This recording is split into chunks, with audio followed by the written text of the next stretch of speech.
समय की बात है। एक छोटे से गांव के लोग खेती करके अपना जीवन बिताते थे। उसी गांव में मनोहर अपनी बूढ़ी माँ गायत्री के साथ रहता था।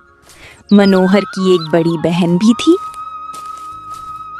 उसकी शादी के लिए मनोहर ने गांव के साहूकार शंभूनाथ से कर्ज लिया था। पिता की मृत्यु के बाद पूरे घर की जिम्मेदारी मनोहर के कंधों पर आ गई थी। मनोहर एक छोटा किसान था। वो अपने खेत में जी तोड़ मेहनत करता था, लेकिन हर बार किसी न किसी कारण उसकी कद्दू की फसल खराब हो जाती थी। इसी वजह से वो हमेशा दुखी रहता था। हे भगवान, ये मेरे साथ क्या हो रहा है? मैं इतनी मेहनत करता हूँ, फिर भी मुझे अपनी मेहनत का फल क्यों नहीं मिलता? क्या मेरी किस्मत में सिर्फ कर्ज ही लिखा है? हर बार सिर्फ मेरी ही फसल क्यों खराब होती है? आसपास के किसान मुझसे कम मेहनत करते हैं, फिर भी उनकी फसल अच्छी होती है, लेकिन मेरी मेहनत हर बार बेकार चली जाती है। इस तरह मनोहर अपनी किस्मत को लेकर भगवान से शिकायत कर रहा था। दूसरी ओर उसकी माँ गायत्री की तबीयत भी कई दिनों से खराब चल रही थी। पैसों की तंगी के कारण मनोहर अपनी माँ का इलाज भी नहीं करवा पा रहा था।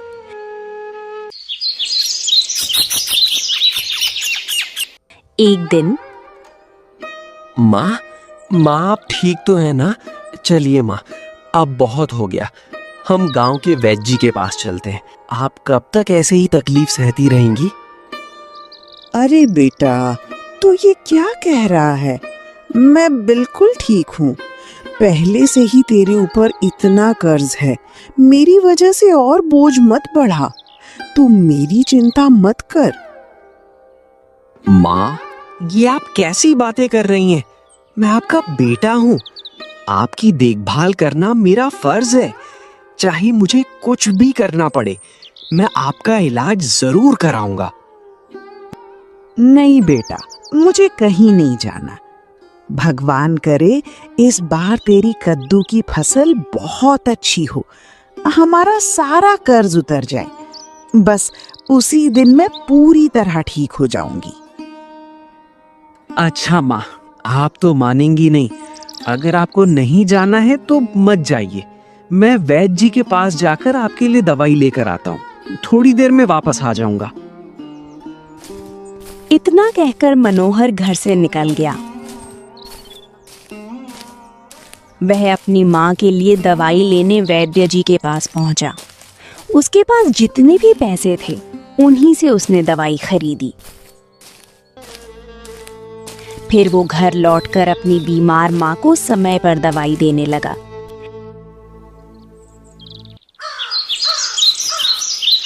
ऐसे ही कुछ दिन बीत गए। फसल बोने का समय आ गया। एक दिन मनोहर पूरे मन से अपना खेत जोत रहा था। वो मन ही मन भगवान से प्रार्थना कर रहा था, हे भगवान, इस बार मेरी लाज रख लेना। मेरी कद्दू की फसल खराब मत होने देना, ताकि मैं साहूकार शंभूनाथ का कर्ज चुका सकूं, वरना मैं पूरी तरह बर्बाद हो जाऊंगा। मेरी माँ जीते जी टूट जाएंगी। मुझ पर अपनी कृपा बनाए रखना प्रभु। इस तरह मनोहर खेत जोतते हुए भगवान से प्रार्थना करता रहा। पूरा दिन कड़ी धूप में मेहनत करने के बाद वो घर लौट आया।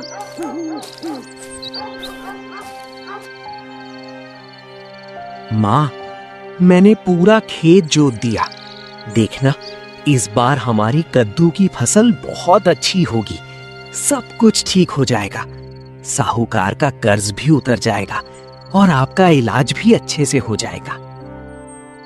भगवान तुझे हमेशा तरक्की दे बेटा। काश ऐसा ही हो जाए। मैं बहुत भाग्यशाली हूँ कि भगवान ने मुझे तेरे जैसा मेहनती बेटा दिया। मुझे पूरा विश्वास है भगवान इस बार तेरी मेहनत जरूर रंग लाएगा। समय धीरे धीरे बीतने लगा। मनोहर की बोई हुई कद्दू की फसल अब बड़ी हो चुकी थी। पूरा खेत हरे भरे पौधों से भर गया था। फसल को देखकर मनोहर की खुशी का ठिकाना नहीं रहा। अरे वाह, भगवान तेरा लाख लाख शुक्रिया। इस बार मेरी कद्दू की फसल सबसे अच्छी होगी। मुझे इस बार बहुत अच्छा मुनाफा मिलेगा। अब मेरा सारा कर्ज उतर जाएगा। खुशी खुशी मनोहर अपने घर लौट आया।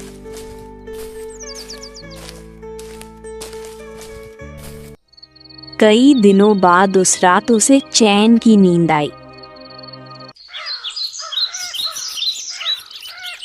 लेकिन अगली सुबह जब वो अपने खेत पर पहुंचा तो वहां का नजारा देखकर उसके पैरों तले जमीन खिसक गई। पूरे खेत की कद्दू की फसल जंगली जानवरों ने बर्बाद कर दी थी। रातों रात उसकी सारी मेहनत मिट्टी में मिल चुकी थी। हे भगवान, ये क्या हो गया? मेरी फसल, मेरी सारी कद्दू की फसल बर्बाद हो गई। क्या मेरी किस्मत में हमेशा यही लिखा है? मैंने कभी किसी का बुरा नहीं किया, फिर मेरे साथ ही ऐसा क्यों होता है? अब मैं साहूकार शंभूनाथ का कर्ज कैसे चुकाऊंगा? मैं क्या करूं, कहां जाऊं, किससे मदद मांगूं?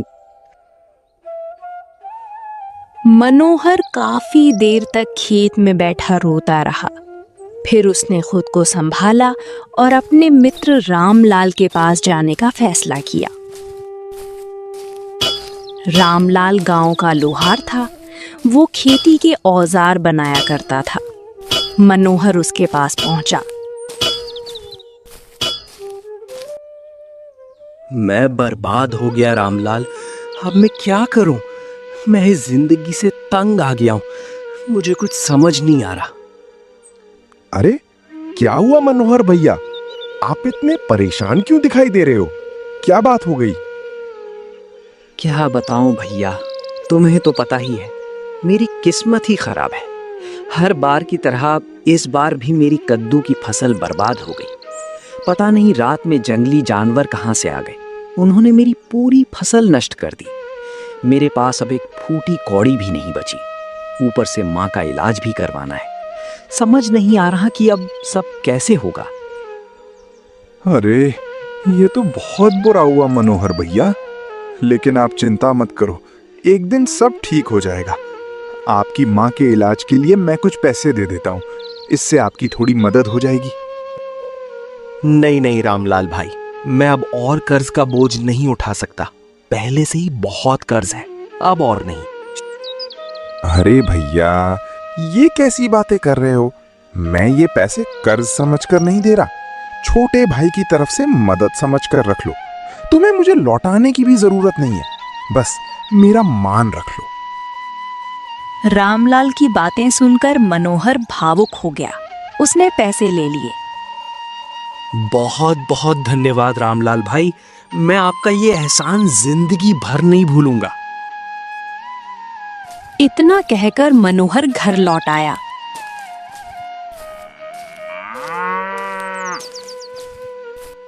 उसने सारी बात अपनी माँ गायत्री को बताई। हे भगवान, ये कैसी परीक्षा ले रहे हो हमारी? हम पर थोड़ा तो रहम करो। कोई बात नहीं बेटा, देखना अगली बार हमारी कद्दू की फसल जरूर अच्छी होगी। तू बस मेहनत करता रहे।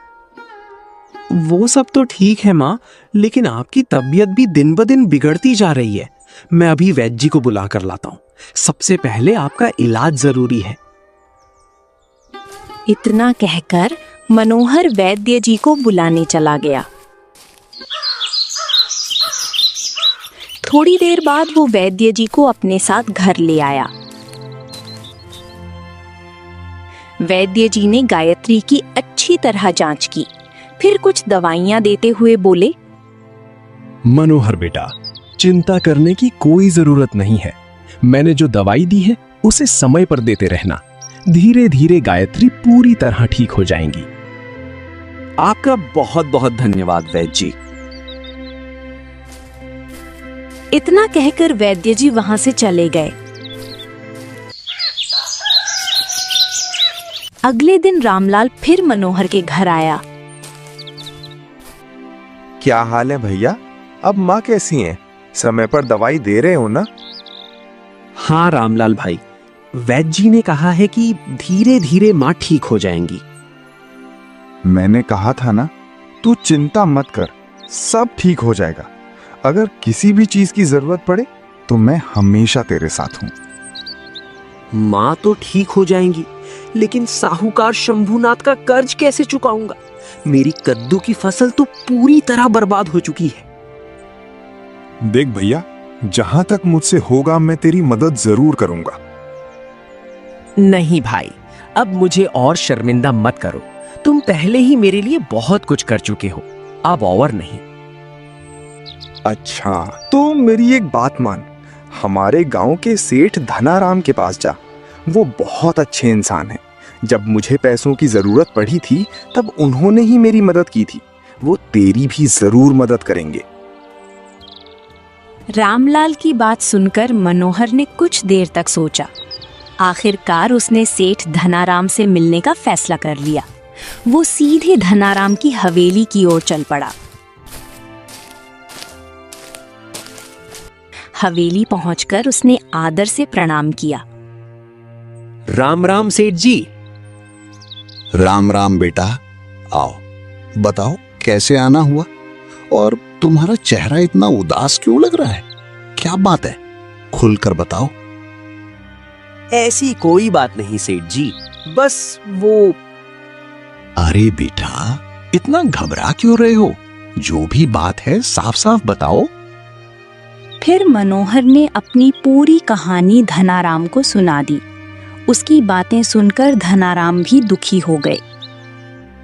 देखो मनोहर, मैं तुम्हारा दुख अच्छी तरह समझता हूं। तुम्हारे ऊपर कर्ज भी बहुत ज्यादा है, लेकिन इस साल मेरे व्यापार में भी काफी घाटा हुआ है। इस वजह से मेरे पास भी पहले जितने पैसे नहीं बचे। मैं तुम्हारी थोड़ी मदद तो कर सकता हूं, लेकिन तुम्हारा पूरा कर्ज नहीं चुका सकता। इतना कहकर धनाराम ने मनोहर को कुछ पैसे दिए। मनोहर ने उनका धन्यवाद किया और पैसे लेकर घर की ओर लौट गया।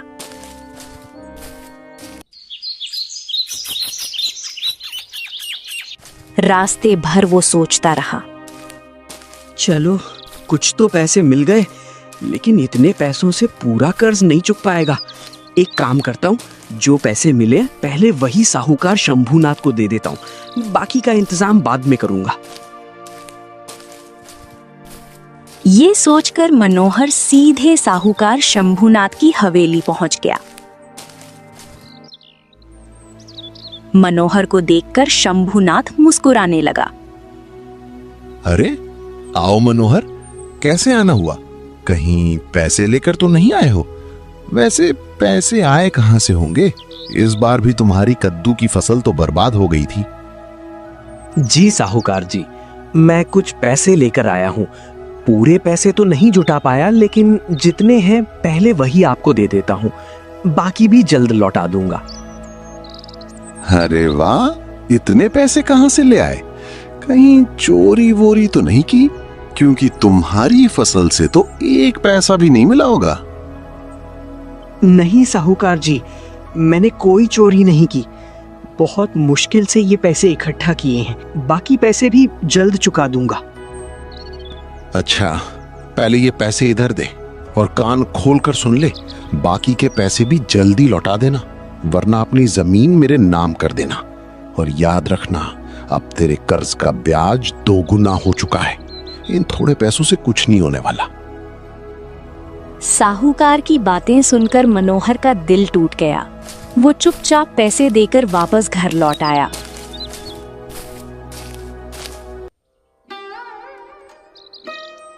अब उसके और उसकी माँ के पास खाने तक के पैसे नहीं बचे थे। यही सोचते सोचते रात हो गई। मनोहर देर तक जागता रहा। हे भगवान, बाकी पैसों का इंतजाम कैसे करूं? मेरे पास तो खाने तक के पैसे नहीं बचे। मैं साहूकार का कर्ज कैसे चुका पाऊंगा? इन्हीं चिंताओं के बीच मनोहर की आंख लग गई। गहरी नींद में उसे एक अजीब सपना दिखाई दिया। सपने में उसने एक साधु बाबा को एक गुफा में तपस्या करते देखा। साधु बाबा उसकी ओर देखकर बोले, चिंता मत करो, मैं तुम्हारे साथ हूँ। मेरे पास आओ, मुझसे आकर मिलो। ये सुनते ही मनोहर घबरा गया और उसकी आंख खुल गई। अरे, ये कैसा अजीब सपना था? वो साधु बाबा कौन थे और मुझे अपने पास क्यों बुला रहे थे? लगता है मेरा दिमाग ही ठीक से काम नहीं कर रहा।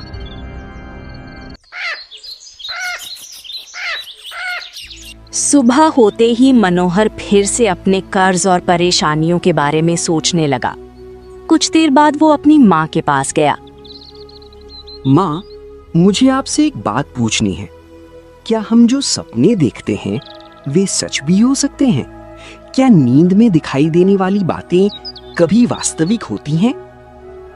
क्या हुआ बेटा, तू ऐसी बातें क्यों पूछ रहा है? क्या तुझे कोई सपना आया था? हाँ माँ, कल रात मैंने एक साधु बाबा को देखा। वो एक गुफा में बैठकर तपस्या कर रहे थे। उन्होंने मुझे अपने पास बुलाया। सच कहूं तो मैंने उन्हें पहले कभी नहीं देखा, ना ही उस गुफा को। क्या सच में तुझे कोई साधु दिखाई दिए? क्या तू सच बोल रहा है? हाँ माँ, मैं बिल्कुल सच कह रहा हूँ। लेकिन साधु बाबा का नाम सुनते ही आप इतनी सोच में क्यों पड़ गई? हाँ बेटा, शायद वही साधु हैं जिनकी कभी तेरे पिता ने जान बचाई थी। क्या मेरे पिता ने उनकी जान बचाई थी? फिर क्या हुआ माँ? उस समय उन साधु महाराज ने तेरे पिता से एक वचन दिया था। कैसा वचन माँ? आप अचानक चुप क्यों हो गईं? बताती हूँ बेटा, थोड़ा धैर्य रख। उन्होंने तेरे पिता से कहा था, आज तुमने मेरे प्राण बचाए हैं, मैं ये उपकार कभी नहीं भूलूंगा। जब भी तुम्हें या तुम्हारे परिवार को किसी भी प्रकार का संकट आएगा, मैं हमेशा तुम्हारे साथ खड़ा रहूंगा। माँ की बातें सुनकर मनोहर सोच में पड़ गया। अगर ऐसा था तो फिर हमारी कद्दू की फसल हर बार क्यों बर्बाद हुई? हमने इतनी परेशानियां क्यों झेली? एक मुसीबत खत्म भी नहीं होती कि दूसरी सामने आ जाती है। मुझे तो लगता है उन्होंने सिर्फ झूठा वचन दिया था। नहीं बेटा, तेरा सपना यूं ही नहीं हो सकता। तुझे उस गुफा को ढूंढना होगा और उन साधु महाराज तक पहुंचना होगा। मुझे पूरा विश्वास है वही तुझे सही रास्ता दिखाएंगे। माँ की बातें सुनकर मनोहर काफी देर तक सोचता रहा। फिर उसने निर्णय ले लिया। ठीक है माँ, अगर आपको विश्वास है तो मैं उन साधु महाराज को ढूंढने जरूर जाऊंगा। मेरे सपने के अनुसार वो गुफा किसी घने जंगल में थी, शायद हमारे गांव के पास वाले जंगल में। इतना कहकर मनोहर जंगल की ओर निकल पड़ा। जंगल धीरे धीरे और भी घना होता जा रहा था।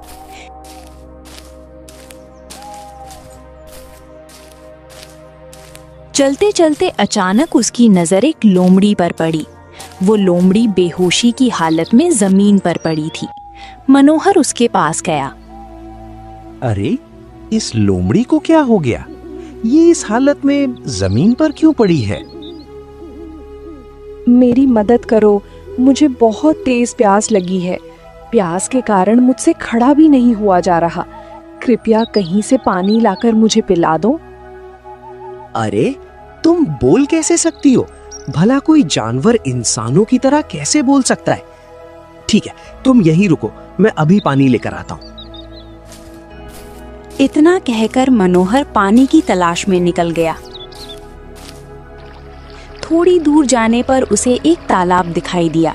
उसने पानी भरकर वापस लाकर लोमड़ी को पिलाया। तुम्हारा बहुत बहुत धन्यवाद। लेकिन तुम इस घनी जंगल में क्या कर रहे हो? यहाँ तक तो कोई इंसान कभी नहीं आता। दरअसल बात ये है।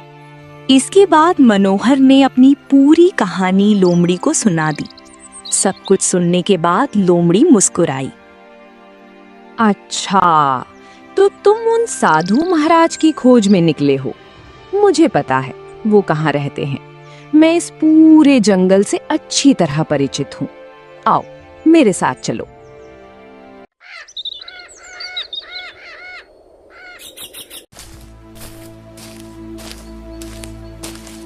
इस तरह लोमड़ी आगे आगे और मनोहर उसके पीछे चलने लगता है।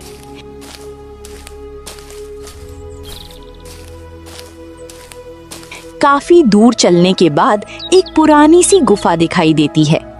मनोहर उसके अंदर जाता है। वो देखकर चौंक जाता है। उसके सामने वही साधु बैठे तपस्या कर रहे थे जो उसे सपने में दिखाई दिए थे। अरे, ये तो वही साधु हैं जिन्हें मैंने अपने सपने में देखा था। मतलब माँ सच कह रही थी। थोड़ी देर बाद साधु ने अपनी आंखें खोली। प्रणाम साधु महाराज, कहीं मैंने आपको परेशान तो नहीं किया? तुम बहुत भोले हो बच्चा। मेरी साधना खराब ना हो इसीलिए तुम इतनी देर तक चुप रहे। मैं बहुत खुश हुआ। अच्छा हुआ तुम आ गए। साधु महाराज, मेरे मन में बहुत सवाल चल रहे हैं। आप मुझे रात सपने में दिखाई दिए थे और आपने मुझे यहाँ आने को कहा था। हाँ, मैं सब जानता हूँ मनोहर। तुम्हें स्वप्न भी मेरी वजह से ही दिखा। तुम्हारी सारी परेशानियां मुझे पता हैं। बहुत पहले मैंने तुम्हारे पिता को एक वचन दिया था कि तुम्हें या तुम्हारे परिवार पर कोई भी मुसीबत आएगी तो मैं उसे दूर करूंगा। ये सब सुनकर मनोहर बहुत खुश हुआ। साधु महाराज, मेरी फसल हर बार खराब हो जाती है और मेरे सिर पर बहुत सारा कर्ज भी आ गया है। अगर कर्ज नहीं चुका पाया तो जमीन और घर से भी हाथ धोना पड़ेगा। तुम चिंता मत करो बेटा, मैं तुम्हें कुछ बैंगन के जादुई बीज देता हूँ। इन्हें जाकर अपने खेत में बो देना। देखना, इससे तुम्हारी किस्मत बदल जाएगी। फिर साधु महाराज मनोहर को एक छोटी सी पोटली में वे जादुई बीज देते हैं। मनोहर साधु बाबा का धन्यवाद करके अपने घर की तरफ लौट आता है। घर पहुंचकर उसने सारी बात अपनी माँ को बताई। मैंने कहा था ना बेटा, वो साधु महाराज हमारी जरूर मदद करेंगे। अरे माँ, उन्होंने तो ये बैंगन के बीज दिए हैं। भला इससे हम धनवान कैसे बनेंगे और कैसे गुजारा करेंगे? तू इतना क्यों सोच रहा है? साधु महाराज ने जितना कहा है उतना कर। ये कोई साधारण बैंगन के बीज नहीं लगते। तू इन्हें आज ही खेत में जाकर बो दे। ठीक है माँ, मैं अभी इन्हें खेत में बो देता हूँ। फिर मनोहर अपने खेत में गया और उन जादुई बीजों से अपना खेत जोतने लगा। मनोहर बड़ी मेहनत और लगन से अपना खेत जोत रहा था। थोड़ी ही देर में वो अपना पूरा खेत जोत देता है। चलो, पूरा खेत अच्छे से जोत दिया है। हे भगवान, इस बार मेरी फसल अच्छी हो जाए। इसके बाद वो घर लौट जाता है। रात हो जाती है।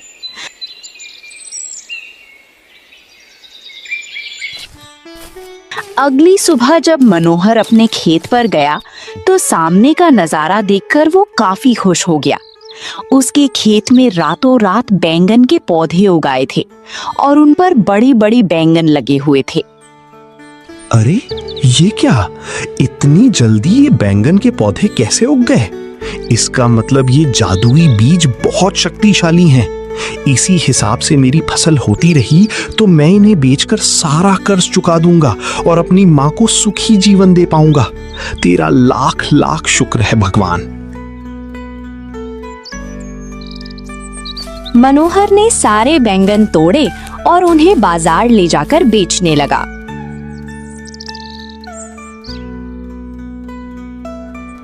बैंगन ले लो, बैंगन ताजे और बहुत ही स्वादिष्ट बैंगन ले लो।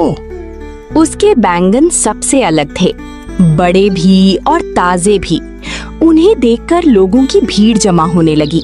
देखते ही देखते कुछ ही देर में उसके सारे बैंगन बिक गए और उसे काफी अच्छा मुनाफा हुआ। ऐसे ही दिन बीतते गए। कुछ ही दिनों में मनोहर बहुत सारे पैसे जमा कर लेता है।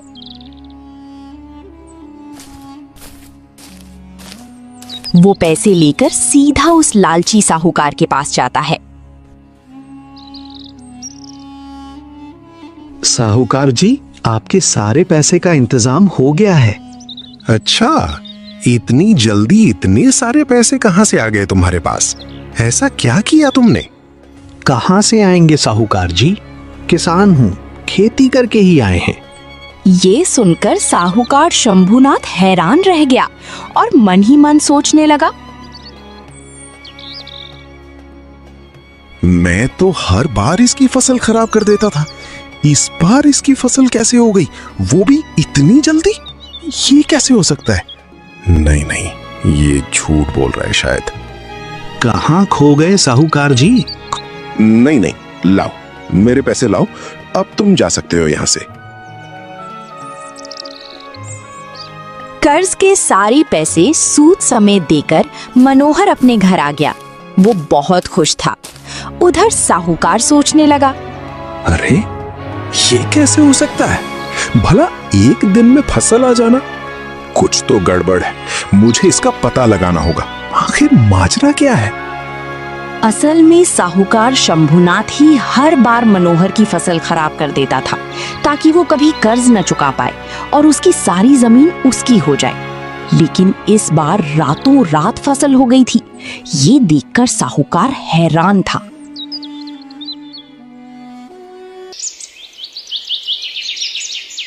रात होते ही शंभुनाथ मनोहर के खेत में गया। वहां उसने बड़े बड़े बैंगन के पौधे देखे। अरे ये क्या, इतने सारे बैंगन के पौधे? इसने पहले तो कभी इसकी खेती नहीं की। एक ही खेत में इतने बड़े बड़े बैंगन, ऐसा कैसे हो सकता है? मुझे इस मनोहर के बच्चे पर नजर रखनी पड़ेगी। उस दिन के बाद साहूकार मनोहर के घर पर नजर रखने लगा। एक दिन उसने मनोहर और उसकी माँ की बातें सुन ली। वे दोनों जादुई बैंगन की बीजों की बात कर रहे थे। ओह अच्छा, ये बात है। इसके पास जादुई बैंगन के बीज हैं, जिससे रातों रात इसकी फसल तैयार हो जाती है। कैसे भी करके मुझे इन बीजों को चुराना होगा। इस तरह साहूकार मौका तलाशने लगा। एक दिन गायत्री कहीं बाहर गई हुई थी और मनोहर बैंगन बेचने गया हुआ था। मौका देखकर साहूकार घर में घुसा और कुछ जादुई बीज चुरा लिए। फिर उसने अपने नौकरों से अपने खेत में भी वे बीज बो दिए। माँ, भगवान ने हमारी सुन ली। इन जादुई बीजों ने तो कमाल कर दिया। रातों रात अच्छी फसल हो जाती है और लोगों को भी बहुत पसंद आ रही है। ऐसे ही चलता रहा तो हमारी सारी परेशानियां दूर हो जाएंगी। हाँ बेटा, भगवान करे तुझे और तरक्की मिले। जब सुबह हुई तो साहूकार ने देखा कि उसका खेत वैसा का वैसा ही था। अरे ये कैसे हो सकता है? मैंने भी तो वही जादुई बीज बोए हैं, मेरे खेत में तो कुछ नहीं हुआ। उधर मनोहर अपने बैंगन लेकर बाजार पहुंच गया। आइए आइए, एकदम ताजे बैंगन ले लो। तभी वहां उसका दोस्त रामलाल आ गया।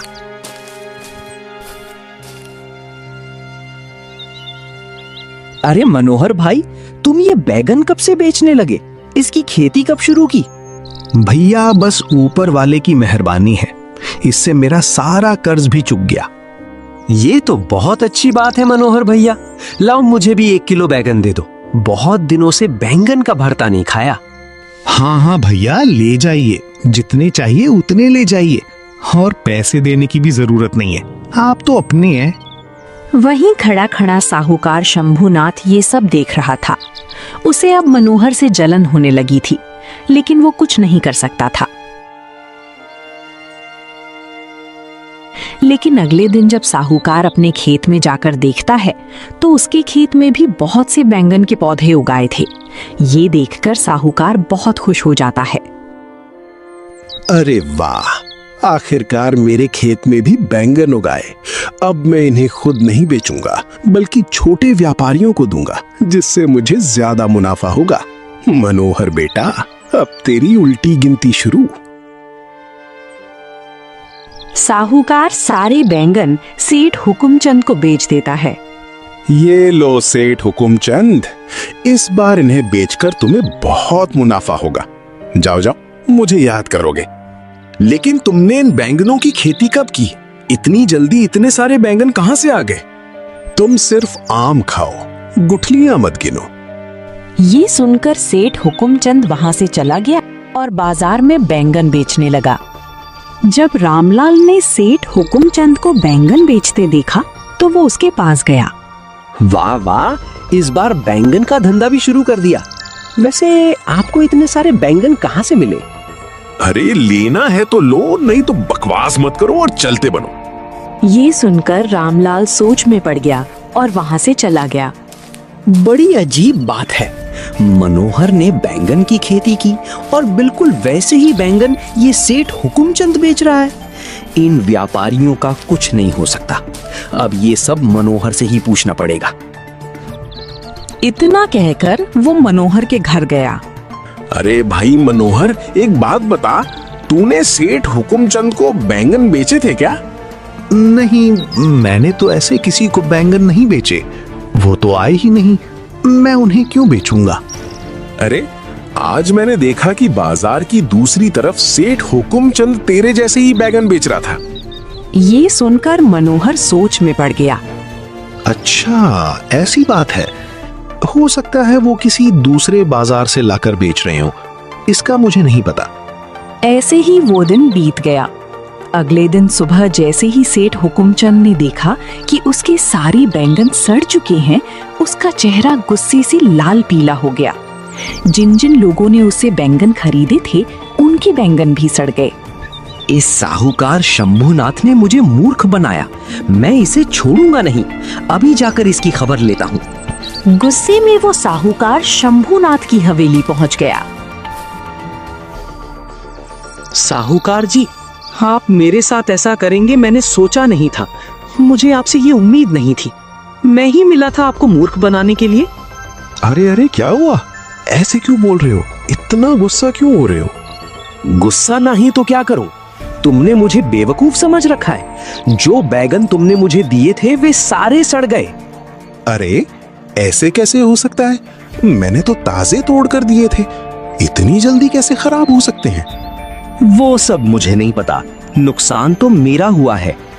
अच्छा, मेरे साथ खेत में चलो, वहीं से तुम्हें ताजे बैंगन तोड़कर देता हूँ। पैसे देने की भी जरूरत नहीं है। हो सकता है गर्मी के कारण सड़ गए हों। फिर साहूकार सेठ हुकुमचंद को अपने खेत में ले गया। वहां का नजारा देखकर साहूकार के पैरों तले जमीन खिसक गई। खेत के सारे बैंगन के पौधे सड़ चुके थे। हाय राम, ये कैसे हो गया? कल तो सब ठीक था, अचानक ये क्या हो गया? अरे तुम्हारी नीयत में ही खोट है साहूकार। तुम्हारी बुरी नीयत की वजह से पूरा खेत ही सड़ गया। साहूकार शंभुनाथ पूरी तरह आग बबूला हो गया और सीधा मनोहर के घर पहुंचा। वो जोर जोर से आवाज लगाने लगा। मनोहर, अरे ओ मनोहर, बाहर निकल। कहाँ छिप कर बैठा है? बाहर निकल। अरे क्या हुआ साहूकार जी, आप इतनी जोर जोर से क्यों चिल्ला रहे हैं? ज्यादा भोला बनने का नाटक मत कर मनोहर। तुमने ही मेरे खेतों के साथ छेड़छाड़ की है ना? देखिए साहूकार जी, उल्टा चोर कोतवाल को डांटे। मुझे पता है कि आप मेरे घर में चोरी छिपे घुसे थे और मेरे जादुई बीज चुराए थे। फिर भी मैंने आपसे कुछ नहीं कहा और अब उल्टा आप मुझ पर ही इल्जाम लगा रहे हैं। ये सुनकर साहूकार हक्का बक्का रह गया। मैंने कोई बीज नहीं चुराया। अभी तो मैं जा रहा हूँ, लेकिन तुम्हें छोड़ूंगा नहीं। इतना कहकर साहूकार वहां से चला गया और दिन ऐसे ही बीतते गए। मनोहर रोज बाजार में जाकर बैंगन बेचने लगा, देखते ही देखते अपनी मेहनत और ईमानदारी की बदौलत वो गांव का सबसे अमीर आदमी बन गया। वो गांव के दूसरे जरूरतमंद किसानों की मदद भी करने लगा। जो लोग पहले उसे तुच्छ समझते थे अब उसी की इज्जत करने लगे। कुछ ही समय में मनोहर ने एक बड़ी सी हवेली बनवा ली। उसकी हवेली पूरे गांव में सबसे सुंदर थी, लेकिन मनोहर का स्वभाव बिल्कुल नहीं बदला। वो अब भी उतना ही सरल और दयालु था। वहीं दूसरी तरफ साहूकार शंभूनाथ ये सब देखकर अंदर ही अंदर जलने लगा। अरे ये कैसे हो सकता है? जो मनोहर कल तक कर्ज में डूबा था आज इतना अमीर बन गया। एक दिन साहूकार मनोहर की हवेली के बाहर खड़ा होकर उसे देख रहा था। तभी मनोहर ने उसे देख लिया। आइए आइए साहूकार जी, अंदर आइए ना। साहूकार बड़े संकोच में था, लेकिन फिर अंदर चला गया। मनोहर, तुमने ये सब कैसे किया? साहूकार जी, ये सब मेहनत और ईमानदारी का फल है। जब इंसान सच्चे दिल से काम करता है तो भगवान भी उसका साथ देते हैं। साहूकार को अपनी गलती का एहसास होने लगा। उसे याद आया कि कैसे वो हर बार मनोहर की फसल खराब करता था और लालच में आकर उसने जादुई बीज भी चुरा लिए थे। मनोहर, मुझसे बहुत बड़ी गलती हो गई। मैंने तुम्हारे साथ बहुत बुरा किया। जो हो गया उसे भूल जाइए साहूकार जी।